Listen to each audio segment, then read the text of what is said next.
ప్రాచీన శాస్త్రీయ అత్యాధునిక వైద్య విధానాలను వినూత్నంగా ఒకే గొడుగు కింద అందుబాటులోకి తీసుకొచ్చింది మెడి9 ఇంటిగ్రేటెడ్ మెడికల్ సిస్టమ్. నమస్తే, వెల్కమ్ టు తెలుగు బాటి. ప్రస్తుతం మనతో పాటు ఉన్నారు కాంగ్రెస్ పార్టీ సీనియర్ నాయకురాలు, జనరల్ సెక్రటరీ రౌల్ రెడ్డి గారు. నమస్తే మేడం, ముఖ్యంగా నిన్న 30 మందితో కాంగ్రెస్ పార్టీ ఇన్ఛార్జ్ మీనాక్షి నటరాజన్ గారు 30 మందితో భేటీ అయినారు. సో అందులో కూడా మీరు కూడా ఉన్నారు. అసలు ఏం జరిగింది, ఆమె ఎందుకు పిలిచారు, ఇంత హఠాత్తుగా ప్రక్షాళన చేయడానికి కారణం ఏంటి అంటే ఏం చెప్తారు మేడం? మీనాక్షి నటరాజన్ గారు అంటే చాలా గ్రౌండ్ లెవెల్లో, అంటే ఆర్గనైజేషన్ పరంగా గ్రౌండ్ లెవెల్లో సామాన్యులకు కూడా న్యాయం చేయాలనే ఉద్దేశంతో పనిచేసే ఒక నాయకురాలు. అట్లాంటి ఇన్ఛార్జి మా తెలంగాణకు రావడం అనేది నిజంగా తెలంగాణ కార్యకర్తలు దశాబ్దాలుగా కాంగ్రెస్ పార్టీ కోసం పనిచేస్తున్న నాయకులకు కార్యకర్తలకు నిజంగా ఒక అదృష్టంగా, ఒక దేవుడిచ్చిన వరంగా భావించాలి.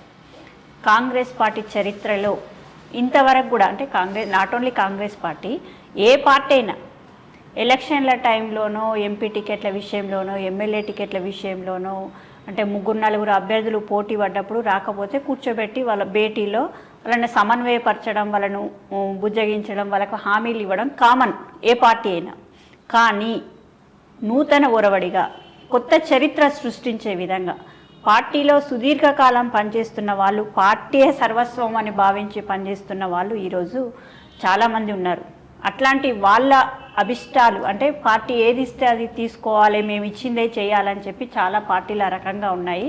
కానీ కాంగ్రెస్ పార్టీ అంటే కుల మతాలకు అతీతంగా ప్రతి ఒక్కరికి అందుబాటులో సెక్యులరిజంతో ఉన్న పార్టీ. కాబట్టి ఈరోజు ఆ మీనాక్షి నటరాజన్ ఇన్ఛార్జి గారి ఆధ్వర్యంలో నిన్న ఎవరెవరైతే ఏఐసిసి ఇన్ఛార్జీలు ఉన్నారు కదా, విష్ణునాథన్ సార్ కానీ, విశ్వనాథన్ సార్ కానీ, ఇలాంటి ఇద్దరు ఇన్ఛార్జీలు అంటే కష్టపడ్డ వాళ్లకు అనేక మందికి పదవులు ఇవ్వకపోయినామా ప్రభుత్వంలో, కానీ వాళ్ళను ఖచ్చితంగా గౌరవ స్థానంలో ఉంచే బాధ్యత మాది, అది వాళ్ళ అభిష్టం మేరకు అనే రీతిలో ఈరోజు మమ్మల్ని పిలిచి ఆ రకంగా మాట్లాడిండు. అంతే తప్ప అంటే ప్రత్యేకంగా అనుకున్న భేటీ కాదు.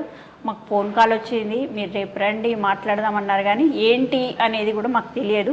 ఇక్కడికి వచ్చిన తర్వాతనే ఇష్యూ తెలుసు, అంతే తప్ప ఏం లేదు. అంటే ఎమ్మెల్సీ ఎన్నికల ఫలితాలు కూడా మనం చూసాము. గ్రాడ్యుయేట్ దాంట్లోనేమో బీజేపీ గెలిచింది, 2 చోట్ల బీజేపీ గ్రాడ్యుయేట్ టీచర్స్ ఎన్నికల ఫలితాలు బీజేపీ గెలిచింది. సో దాని పరంగా సీఎం రేవంత్ రెడ్డి బయటికి వెళ్తున్నట్టు కూడా ఊహగా వినిపిస్తున్న పరిస్థితి, ఆయన బీజేపీలోకి వెళ్తున్నట్టు, బీజేపీకి టచ్లో వెళ్ళారని చెప్పేసి కూడా రకరకాల వార్తలు వినిపిస్తున్న నేపథ్యంలో దీని మీద ఏమైనా చర్చ జరిగిందా? అంటే కాంగ్రెస్ పార్టీ అధికారంలో ఉన్నా లేకున్నా కాంగ్రెస్ పార్టీని టార్గెట్ చేస్తూ ఆల్ పార్టీస్, అంటే బీఆర్ఎస్ కానీ, బీజేపీ కానీ, బీజేపీ పక్కన ఉండే బీఎస్పీ కానీ, ఇవన్నీ అంటే ఎంఐఎం కూడా ఒకప్పుడు ఇద్దరు మిత్రుల్లాగానే ప్రతి ఒక్క పార్టీ కూడా కాంగ్రెస్ పార్టీని సెంట్రల్ కార్నర్ చేస్తూ ప్రతిదీ మాట్లాడడం అయిపోయింది. అవన్నీ 4-5 పార్టీలు అన్నీ ఏకమవుతున్నాయి.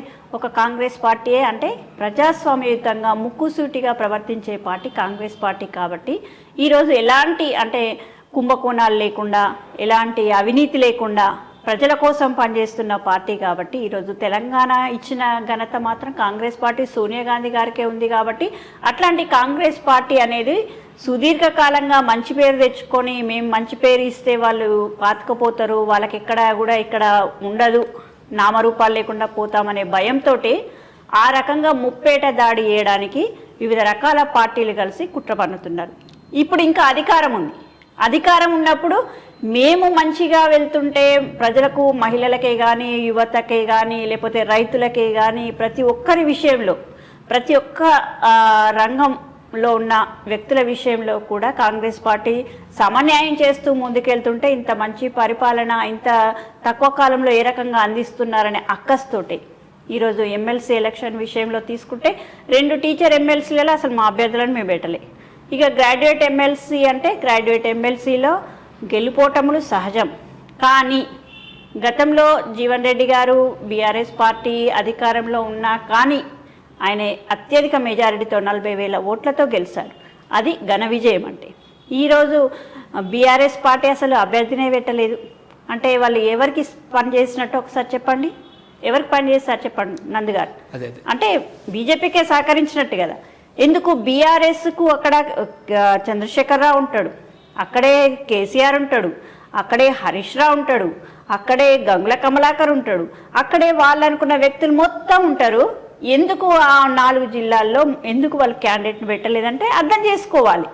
బీజేపీకి సపోర్ట్ చేయడం కోసం, బీజేపీకి లాభం చేయడం కోసం కాంగ్రెస్ పార్టీని ఈ ఓటమితో కాంగ్రెస్ పార్టీ పతనం స్టార్ట్ అయిందని చూయించుకునే ప్రయత్నంలో వాళ్ళు బీజేపీ పార్టీకి సరెండర్ అయి 2 కుమ్మక్కై ఈ రకంగా ఒక హరికృష్ణ అనే వ్యక్తిని పెట్టి ఆ రకంగా ఓట్లు చీల్చే ప్రయత్నం కూడా చేసింది. అలా మా దానిలో కూడా కొందరు ఎవరెవరైతే అంటే మా ఎమ్మెల్సీ అని చెప్పుకుంటున్న తీర్మానం అలన్న అసలు మా క్యాండిడేట్కు కాంగ్రెస్ పార్టీ అభ్యర్థికి ప్రచారం చేయాలా, లేకపోతే కుల సంఘము ముసుగులో వేరే వాళ్ళకు సపోర్ట్ చేయాలా?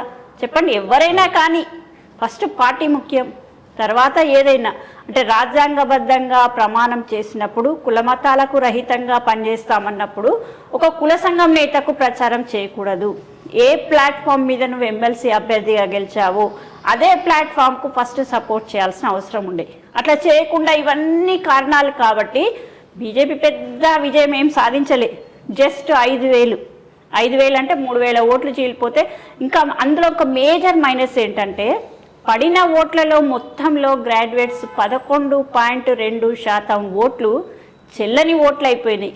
ఆ చెల్లిన ఓట్లే ఉండేది ఉంటే మా అభ్యర్థి గెలిచేవాడు కావచ్చు. అంటే కర్ణుడి చావుకు 100 కారణాలు అన్నట్లుగా మా అభ్యర్థి ఓటమికి కూడా రకరకాల కారణాలు ఉన్నాయి. ప్రతి ఒక్క వాళ్ళు ఏ రకంగానైతే కౌరవుల సైన్యం ఏ రకంగా అయితే పాండవుల మీద యుద్ధానికి వచ్చిందో ఆ రకంగా వీళ్ళంతా ఏకమై ఈరోజు ధర్మంగా పరిపాలిస్తున్న మా మీద యుద్ధాన్ని ప్రకటించినట్టుగా స్పష్టంగా కనబడుతుంది. దీనికి రేవంత్ రెడ్డికి ఆపాదించుకుంటూ రేవంత్ రెడ్డి గారు ఏదో బీజేపీకి వేసిల్లని చెప్పి, బీజేపీకి వేసేటోడైతే ప్రచారానికి ఎందుకు వెళ్తాడు? ఒక సీఎం క్యాండిడేట్ అయి ఉండి కూడా కాంగ్రెస్ పార్టీని గెలిపించుకోవాలనే ఉద్దేశంతోటే కదా ఆయన 3 సభల్లో పాల్గొన్నది. అనవసరమైన రాద్ధాంతాలు చేయొద్దు, అనవసరమైన విద్వేషాలు ఇమ్మద్దు, అనవసరంగా ఇట్లా బురద జల్లొద్దని చెప్పి చెప్తున్నా.